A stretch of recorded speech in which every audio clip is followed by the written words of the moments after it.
ಒಂದು ರೀತಿ ನಾಡದ್ರೋಹಿಗಳು ದಾಳಿ ಮಾಡ್ತಿದ್ದಾರೆ. ಅದು ಸೋನು ನಿಗಮ್ ಆಗಿರ್ಬೋದು, ಬ್ಯಾಂಕಲ್ಲಿರೋ ಅಧಿಕಾರಿ ಆಗಿರ್ಬೋದು, ಇನ್ನಿತರರಾಗಿರ್ಬೋದು, ಎಲ್ಲರೂ ಒಂದು ರೀತಿ. ಆದ್ರೆ ಇತ್ತೀಚೆಗೆ ಭಾರತದಲ್ಲಿ ಶ್ರೇಷ್ಠ ನಟ ಅಂತ ಕರೆಸ್ಕೊಂಡಂತ ಅವಿವೇಕಿ ಕಮಲ್ ಹಾಸನ್ ತನ್ನ ಘನತೆ, ತನ್ನ ಸ್ಥಾನಮಾನಗಳನ್ನ, ಕನ್ನಡಿಗರು ನನಗೆ ಏನೇನು ಕೊಡುಗೆ ಕೊಟ್ಟಿದ್ದಾರೆ, ಅವನ ಜಾತಿ ಭಾಷೆ ಏನು ನೋಡಿದ್ರೆ ಅವನ ಸಿನಿಮಾನ ಕರ್ನಾಟಕದ ನೆಲದಲ್ಲಿ 100 ದಿನಗಳ ಕಾಲ ಓಡಿಸಿರುವಂತಹ ಈ ನಾಡಿನ ಜನರ ಬಗ್ಗೆ, ಈ ಭಾಷೆ ಬಗ್ಗೆ ಹಿಂದೆ ಒಂದ್ಸರಿ ಚಿಕ್ಕಮ್ಮ ಅಂದಿದ್ದ, ಅದೇ ತಾಯಿ ಎಂದಿದ್ದ.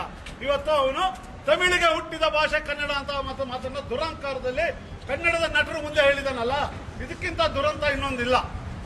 ಆದ್ರಿಂದ ಈ ಅವಿವೇಕಿ ತಮಿಳಿನಿಂದ ಕನ್ನಡ ಹುಟ್ಟಿದೆ ಅಂತಕ್ಕಂಥ ಮಾತನ್ನ ಹಿಂದಕ್ಕೆ ಪಡಿಬೇಕು. ಅವನ ಯಾವುದೇ ಸಿನಿಮಾ ಕರ್ನಾಟಕದಲ್ಲಿ ಬಿಡುಗಡೆ ಆಗಬಾರ್ದು. ಕನ್ನಡದ ಅನ್ನವನ್ನು ತಿಂದಂತ ಕನ್ನಡದ ಯಾವ ನಟನು ಈ ಹೇಳಿಕೆನ ಸಹಿಸ್ಕೋಬಾರ್ದು. ಈ ಕೂಡಲೇ ನಮಗೆ ಪಾಠ ಹೇಳೋದು ಬೇಡ, ನಾವು ಕನ್ನಡಕ್ಕೆ ಸಾಯ್ತೀವಿ ಅಂತ ಹೇಳೋದು ಬೇಡ. ನಾವು ಸಾಯೋದು ಕೇಳ್ತಿಲ್ಲ. ಕನ್ನಡಕ್ಕೆ ಅನ್ಯಾಯ ಆದಾಗ ಧ್ವನಿ ಎತ್ತಿ ಮಾತಾಡೋದನ್ನ ಕಲೀರಿ ಕನ್ನಡದ ಎಲ್ಲಾ ನಟರುಗಳು. ನೀವು ಪ್ಯಾನ್ ಇಂಡಿಯಾ ನಟರು, ನೀವು ಯಾರು ಕನ್ನಡದ ನಟರಾಗಿ ಉಳಿದಿಲ್ಲ. ಆದ್ರಿಂದ ಈ ಪ್ಯಾನ್ ಇಂಡಿಯಾನ ಕನ್ನಡದ ನಟರು ಇದ್ದೀರಲ್ಲ, ನಿಮ್ಗೆ ಅನ್ನ ಕರ್ನಾಟಕದ ಬೇಕು, ನೆಲ ಇಲ್ಲಿ ಬೇಕು, ಸಕಲ ಸವಲತ್ತುಗಳು ಇಲ್ಬೇಕು.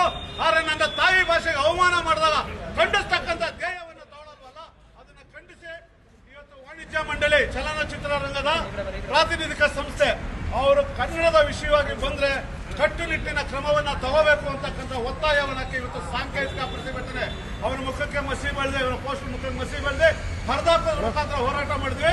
ಅವನ ಸಿನಿಮಾ ಬಿಡುಗಡೆ ಮಾಡೋ ಕಾರ್ಯಕ್ಕೆ ಕೈ ಹಾಕಿದೆ ಅಂದ್ರೆ ತೀವ್ರತರವಾದ ಹೋರಾಟ, ಯಾವುದೇ ತರದಂಡ ಕೊಟ್ಟಾದ್ರೂ ಮಾಡ್ತೀವಿ ಅನ್ನೋದಕ್ಕೆ ಹೋರಾಟಗಾರರು ಕೊಡ್ತೀವಿ.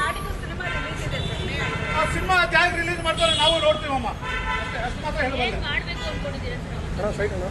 ಅವರು ಮಾಡಿರೋ ವಿವಾದಾತ್ಮಕ ಹೇಳಿಕೆಗೆ ಸಮರ್ಪಕವಾದ ಸಮರ್ಥನೆಯನ್ನು ಕೊಟ್ಟು ಕನ್ನಡಿಗರ ಕ್ಷಮೆಯನ್ನ ಕೇಳಲೇಬೇಕು.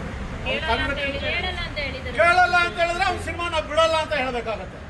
ಅವನ ಸಿನಿಮಾ ಖಂಡಿತ ಬಿಡಲ್ಲ, ಅದೇನು ಉತ್ಪ್ರೇಕ್ಷೆ ಇಲ್ಲ. ಅವನ ಸಿನಿಮಾಗಳನ್ನ ಎಲ್ಲಾ ಚಿತ್ರಮಂದಿರದಲ್ಲೂ ತಡೆಯುವಂತ ಕೆಲಸವನ್ನ ಕನ್ನಡಿಗರು, ಕನ್ನಡದ ಸ್ವಾಭಿಮಾನಿಗಳು ಮಾಡೇ ಮಾಡ್ತೀವಿ. ಇದು ಕೇವಲ ಕನ್ನಡ ಹೋರಾಟಗಾರರಿಗೆ ಸಂಬಂಧಪಟ್ಟ ವಿಷಯ ಅಲ್ಲ, ಸಮಸ್ತ ಕನ್ನಡಿಗರಿಗೆ ಸಂಬಂಧಪಟ್ಟಂತ ವಿಷಯ ಅಂತ ಹೇಳೋದು ಇಚ್ಛೆ ಪಡ್ತೀನಿ. ಡಿಸ್ಟ್ರಿಬ್ಯೂಟರ್ ಆಗಿರ್ಬೋದು, ರಾಜ್ಯ ಸರ್ಕಾರಕ್ಕೆ ರಾಜ್ಯ ಸರ್ಕಾರ ಯಾವ ಸರ್ಕಾರ? ರಾಜ್ಯ ಸರ್ಕಾರ ಕನ್ನಡದ ಸರ್ಕಾರ, ಕನ್ನಡಿಗರ ಸರ್ಕಾರ. ಅವ್ರು ಯಾಕೆ ಕಮಲ್ ಹಾಸನ್ ಪರ ನಿಲ್ತಾರೆ? ಅವ್ರು ಕನ್ನಡಿಗರ ಪರವಾಗಿ ನಿಲ್ಬೇಕು. ಕನ್ನಡ ಸಂಸ್ಕೃತಿ ಇಲಾಖೆಯ ಸರ್ಕಾರದ ಪ್ರತಿನಿಧಿ ಮಂತ್ರಿ ಅವನು ಕ್ಷಮೆ ಕೇಳಬೇಕು ಅಂತಕ್ಕಂಥ ಮಾತನ್ನ ಹೇಳಿದ್ದಾರೆ. ಅಭಿವೃದ್ಧಿ ಪ್ರಾಧಿಕಾರದವರು ಸ್ಪಂದಿಸಿದ್ದಾರೆ, ಮತ್ತು ಕನ್ನಡ ಸಾಹಿತ್ಯ ಪರಿಷತ್ ಅವರು ಸ್ಪಂದಿಸಿದ್ದಾರೆ. ಅನೇಕ ವಿದ್ವಾಂಸರು ಹೇಳಿದ್ದಾರೆ, ಅನೇಕ ಪ್ರಗತಿಪರರು ಈ ಹೇಳಿಕೆಯನ್ನು ಖಂಡಿಸಿದ್ದಾರೆ. ಆದ್ರಿಂದ ಈ ಸಿನಿಮಾನ ತೆಗೆಯೋದು 100ಕ್ಕೆ 100 ನಿಶ್ಚಿತ. ಕನ್ನಡಕ್ಕಿಂತ ಯಾರು ದೊಡ್ಡವರಲ್ಲ. ನೋಡಮ್ಮ, ನಮ್ಮ ಕರ್ತವ್ಯ, ನಾನು ಹೇಳ್ದೆ, ಡಾಕ್ಟರ್ ರಾಜ್ಕುಮಾರ್ ತರ ಕನ್ನಡದ ನಟರಿಲ್ಲ. ಇವತ್ತು ಪ್ಯಾನ್ ಇಂಡಿಯಾ ನಟರು ಅಂತ ಹೇಳಿದ್ದೀನಿ. ಪ್ಯಾನ್ ಇಂಡಿಯಾ ನಟರು ಅವ್ರ ಸಿನಿಮಾ ಅಲ್ಲಿ ಬರಬೇಕಾದ್ರೆ ಅಲ್ಲೋಗಿ ಅವ್ರ ಭಾಷೆ ಮಾತಾಡಿ, ಅಲ್ಲೋಗಿ ಅದೇ ಭಾಷೆಯಲ್ಲಿ ಹಾಡಿ, ಅದೇ ಭಾಷೆಯಲ್ಲಿ ಮಾತಾಡಿ ಬರ್ತಕ್ಕಂಥ ವ್ಯವಸ್ಥೆ ಇದೆ. ಆದ್ರಿಂದ ಅವ್ರು ಕನ್ನಡದ ನಟರು ಅಂತ ನೀವು ಯಾರು ಭಾವಿಸ್ಬೇಡಿ. ಕನ್ನಡದ ನಟರು ಕನ್ನಡದ ನಟ, ಕನ್ನಡಕ್ಕೆ ಸೀಮಿತ, ಕನ್ನಡ ಬಿಟ್ಟು ಹೋಗಲ್ಲ ಅಂತ ಯಾವ ನಟ ಹೇಳ್ತಾನೆ ಅವನು ಮಾತ್ರ ಕನ್ನಡದ ನಟ. ಅಷ್ಟು ಮಾತ್ರ.